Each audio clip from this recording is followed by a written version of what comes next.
ಬಡವರ ಮನೆ ಸೇರಬೇಕಾದಂತ ಅನ್ನಭಾಗ್ಯದ ಅಕ್ಕಿ ಕಾಳಸಂತೆಯಲ್ಲಿ ಮಾರಾಟ ಆಗ್ತಾ ಇದೆ. ಮನೆಯಲ್ಲಿ ಅಕ್ರಮವಾಗಿ ಅನ್ನಭಾಗ್ಯ ಅಕ್ಕಿಯನ್ನು ಸಂಗ್ರಹ ಮಾಡಲಾಗಿತ್ತು. ಅದರ ಬಗ್ಗೆ ಈಗ ಮಾಹಿತಿ ಗೊತ್ತಾಗಿದೆ. ಬೆಳಗಾವಿ ತಾಲೂಕಿನ ಪೀರನವಾಡಿ ಗ್ರಾಮದಲ್ಲಿ ಮೂಟೆಗಳು ಪತ್ತೆಯಾಗಿವೆ, ಅಕ್ಕಿ ಮೂಟೆಗಳು. ಬಡವರ ಮನೆಗೆ ಹೋಗಬೇಕಾಗಿರೋವು ಇನ್ನೊಬ್ಬರ ಮನೆಯಲ್ಲಿ ಸಂಗ್ರಹ ಆಗಿದ್ದಾವೆ. ಕಡಿಮೆ ಬೆಲೆಗೆ ತೆಗೆದುಕೊಂಡು ಹೆಚ್ಚು ಬೆಲೆಗೆ ಮಾರಾಟ ಮಾಡಬೇಕು ಅಂತ ಸಂಗ್ರಹ ಮಾಡಿಟ್ಟಿರೋದು. 120ಕ್ಕೂ ಅಧಿಕ ಮೂಟೆಗಳಲ್ಲಿ ಅಕ್ಕಿಯನ್ನ ಸಂಗ್ರಹ ಮಾಡಿಡ್ಲಾಗಿದೆ. ನೀವೇನ್ ಗಮನಿಸ್ತಾ ಇದ್ದೀರಲ್ಲ ವಿಜುವಲ್ಸ್, ಅದ್ಯಾವುದು ಕೂಡ ಅವ್ರ ಮನೆದೋ ಅವ್ರ ಅಪ್ಪನ ಮನೆದೋ ಅಕ್ಕಿ ಅಲ್ಲ, ಬದಲಿಗೆ ಸರ್ಕಾರದಿಂದ ಪಡಿತರ ಚೀಟಿ ಮೂಲಕ ಗ್ರಾಹಕರಿಗೆ ತಲುಪಬೇಕಾದಂತ ಅಕ್ಕಿ ಈ ರೀತಿಯಾಗಿ ಭಗವಂತ ಸುಬ್ಬರಾವ್ ಭೋಸ್ಲೆ ಅನ್ನುವರ ಮನೆಯಲ್ಲಿ ಸಂಗ್ರಹ ಆಗಿದೆ. ಕಡಿಮೆ ಬೆಲೆಗೆ ಅಕ್ಕಿ ಖರೀದಿ ಮಾಡೋದು, ಹೆಚ್ಚು ಬೆಲೆಗೆ ಮಾರಾಟ ಮಾಡೋದೇ ಇವ್ರದಂತೆ. ಆಹಾರ ಇಲಾಖೆ ಅಧಿಕಾರಿಗಳು ಸ್ಥಳಕ್ಕೆ ಭೇಟಿ ನೀಡಿ ಪರಿಶೀಲನೆ ಮಾಡಿದ್ದಾರೆ. ನಿನ್ನ ಹಿನ್ನೆಲೆ ಏನೈತಿ, ನಿನ್ಗೆ ಯಾರು ಸಪೋರ್ಟ್ ಕೊಡ್ತಾರೆ ಇದನ್ನೆಲ್ಲ ಮಾಡಕ್ಕೆ? ನೀ ಇಷ್ಟು ಅಕ್ಕಿ ಎಲ್ಲ ಎಲ್ಲಿಂದ ತರ್ತಿ ಅದನ್ನೆಲ್ಲ ಹೇಳ ನನಗೆ. ಹೇಳ, ನೀ ಹೇಳ, ಇದು ಅಕ್ಕಿ ಎಲ್ಲಿಂದ ತರ್ತೀನಿ? ನಿನಗೆ ಯಾರು ಹಿಂಗೆ ಸಪೋರ್ಟ್ ಅದಾರ? ಮತ್ತು ನಿನಗೆ ಇಷ್ಟು ಅಕ್ಕಿ ಹೆಂಗೆ ನೀ ಬಂತು? ನೀ ಅಂತಾನೆ ಆಗ ಒಡಾಡಿಸಿ ಎಂಟ್ರಿ ಕೊಡ್ತೀನಿ ಅಂತ ಹೇಳಿದಿ. ಯಾರಿಗೆ ಎಂಟ್ರಿ ಕೊಡ್ತೀವಿ? ಬಾಳೇಶನ ಹೆಸರು ತೊಗೊಂಡು ಆಳಿಗೆ ಯಾರಪ್ಪ ಬಾಳೇಶ?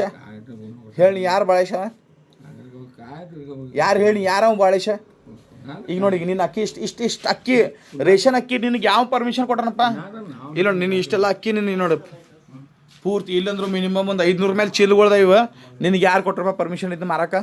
ಬಡವ್ರಿಗೆ ಹೊಟ್ಟೆ ತುಂಬ ಅನ್ನ ಇತ್ತಲ್ಲ, ನಿನಗೆ ಯಾರು ಕೊಟ್ರಿದ್ನ ಹೇಳ? ಬಡವ್ರಿಗೆ ಹೋಗು ಹೊಟ್ಟೆಗೆ ಅನ್ನ ನೀ ಯಾರು ಕೊಟ್ರಿ? ನಿಂಗೆ ಯಾರು ಕೊಟ್ರಿ ನಿನ್ಗೆ? ಹೇಳ, ಯಾರು ಹೇಳಿ? ನಂಗೆ ಅದನ್ನ ಹೇಳ್ಬಾಡ್ನಿ, ನಿಂಗೆ ಯಾರು ಕೊಟ್ರಪ್ಪ ಅದನ್ನ ಹೇಳ. ಬಡವ್ರಿಗೆ ಹೋಗು ಹೊಟ್ಟಿಗೆ ಅನ್ನ ಏನೇ ಇತ್ತು ನಿಂದ ಒಳಗೆ ನಿಲ್ಲ ಕಟ್ಟಿ ಚೀಟಿ ನೋಡಿಲ್ಲ ನೋಡ್ಲಿ ಎಲ್ಲ. ಇಲ್ಲಿ ನೋಡ್ರಿ, ಎಲ್ಲ ಚೀಲಗಳು ಇಲ್ಲಿ ಜಮಾ ಮಾಡಿರ್ತಾನ ಪೂರ್ತಿ ಲೈಟ್ ಇಲ್ದ. ಇಲ್ಲಿ ನೋಡ್ರಿ ಅಕ್ಕಿಗಳು ಚೀಲೆಲ್ಲ ಈಗ ನೋಡ್ರಿ ಇವ್ರು ತುಂಬಾಕ್ ಬಂದಾರ. ನಿನ್ನ ಹೆಸರು ಇಲ್ಲಿ ಬರ್ರಿ. ಬರ್ಬಾಡ ಅಂತ ಹಾಕೋಬೇಡಿ, ನೀ ಗರ್ಶಿಲ್ಲ.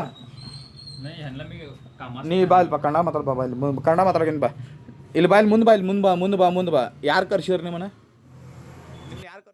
ನಮ್ಮ ಆಹಾರ ಇಲಾಖೆಯ ಪಡಿತರ ಅಕ್ಕಿಯ ಅಕ್ರಮ ದಾಸ್ತಾನು ಅಂತ ಇದೆ ಅಂತ ಸರ್ ನಮ್ಗೆ ಮಾಹಿತಿ ಬಂದ ಪ್ರಕಾರ ಸದರಿ ಪೀರನವಾಡಿ ಗ್ರಾಮದ ಇಲ್ಲಿ ಒಂದು ಮನೆಗೆ ಹತ್ತಿರ ಬಂದಾಗ ಸದರಿ ನಮ್ಮ ಪಡಿತರ ಅಕ್ಕಿ ದಾಸ್ತಾನಾಗಿದ್ದು ಕಂಡು ಬಂದಿತ್ತು. ಸದರಿ ಅಕ್ಕಿಯನ್ನು ಈಗಾಗಲೇ ಪರಿಶೀಲನೆ ಮಾಡಿ ನಮ್ಮ ಆಹಾರ ಇಲಾಖೆಯ ಕಾನೂನು ರೀತಿಯ ಪ್ರಕಾರ ಪೊಲೀಸ್ ಕಂಪ್ಲೇಂಟ್ ಮಾಡಿ FIR ಮಾಡಿ ಈ ಅಕ್ಕಿಯನ್ನು ನಮ್ಮ ಕಬ್ಜಾವನ್ನು ತಗೊಂಡು ಸದರಿ ಕಬ್ಜಾ ಆದ ಎಲ್ಲ ಪ್ರೊಸೆಸ್ ಮುಗಿದ ಬಳಿಕ ಅದೇನು ನ್ಯಾಯಾಲಯದ ಏನು ಕೇಸ್ ನಡೀತಿದೆ ಅದ್ರ ಪ್ರಕಾರ ನಾವು ಪ್ರೊಸೆಸ್ ಮಾಡಿ ಮುಂದಿನ ಕ್ರಮ ತಗೋತೀವಿ. ನಮ್ಮ ಆಹಾರ ಇಲಾಖೆಯ ಪಡಿತರ ಅಕ್ಕಿಯ ಅಕ್ರಮ ದಾಸ್ತಾನು ಅಂತ ಇದೆ ಅಂತ ಸರ್ ನಮ್ಗೆ ಮಾಹಿತಿ ಬಂದ ಪ್ರಕಾರ ಸದರಿ ಪೀರನವಾಡಿ ಗ್ರಾಮದ ಇಲ್ಲಿ ಒಂದು ಮನೆಗೆ ಹತ್ತಿರ ಬಂದಾಗ ಸದರಿ ನಮ್ಮ ಪಡಿತರ ಅಕ್ಕಿ ದಾಸ್ತಾನಾಗಿದ್ದು ಕಂಡು ಬಂದಿತ್ತು. ಸದರಿ ಅಕ್ಕಿಯನ್ನು ಈಗಾಗಲೇ ಪರಿಶೀಲನೆ ಏನು ಮಾಡಿ ನೋಡ್ರಿ, ನೀವು ಸುಳ್ಳು ಹೇಳ್ಕ್ಯಾರ ಓಡಿ ಹೊಂಟ ನೀವು. ಇಷ್ಟು ಅಕ್ಕಿ ಎತ್ತಂದೆಪ್ಪ, ನೀ ಹೇಳ ಮೊದ್ಲು. ಇಷ್ಟು ಅಕ್ಕಿ ನಿನ್ನ ಕಡೆ ಹೆಂಗೆ ಬಂದು? ರೇಷನ್ ಅಕ್ಕಿ ನಿನ್ನ ಕಡೆ ಹೆಂಗೆ ಬಂದು?